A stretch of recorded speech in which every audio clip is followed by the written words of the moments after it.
TDF పంపి పంపించిన మాత్రమే నువ్వు అసలు తెలంగాణ పోయి అసలు ఓటు వేయాలి నువ్వు.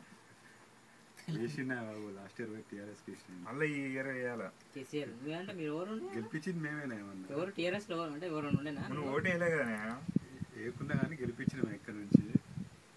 అదే మరి ఇక్కడ నుంచి ఎట్లా గెలిపించినావు? పైసలు పంపించినావు? అదే నెట్వర్క్ మరి. అదే నువ్వేం చేసినావు తెలంగాణకు?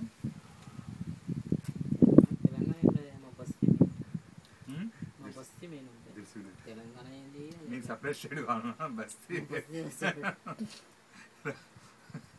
సెపరేట్ బడ్జెట్ కావాలి, సెపరేట్ ఫండ్స్ కావాలి, ఇంప్రూవ్మెంట్స్ కావాలి.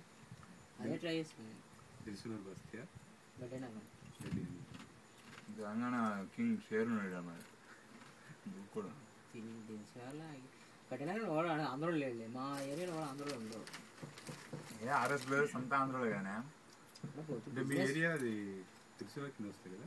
దిశనారే అది మెయిన్ రోడ్, దిశనార్ మెయిన్ రోడ్ కదా. సో మాది ఇటు సైడ్ వెనక సైడ్ అంతా మా ఇంటికి వచ్చినావు కదా.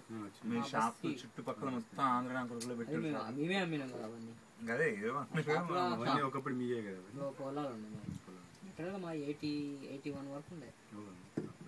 మేము అమ్ముకొని ఓన్లీ ఆ షాప్ జాగా మేము ఉంచుకున్నాం. థియేటర్ జాగా మా డిపో వెనకాల జాగా అంతా వాళ్ళదంట పొలాలు.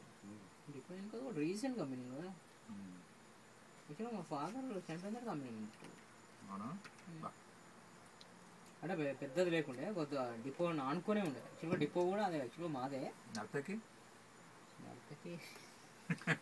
థియేటరా? నర్తకి థియేటర్ పోయినాను. పోలేదా? అది తెలుసా? నర్తకి థియేటర్ పెరిగినాను. ఎట్లా తెలంగాణలో ఉంటుంది కదా. ఫేమస్ కాబట్టి విన్నాడు. ఫేమసా? అంతే. ఏ సినిమా చూసినా? అదే యాక్చువల్గా వీళ్ళకి రాసి ఇవ్వాలి, కూపన్ ఇవ్వాలి. ఆ ఏరియా పోతే food free, cinema free, breakfast free. అక్కడ పోయి నర్తకి థియేటర్ పోయి ఆ ఏరియా పోయి రాజు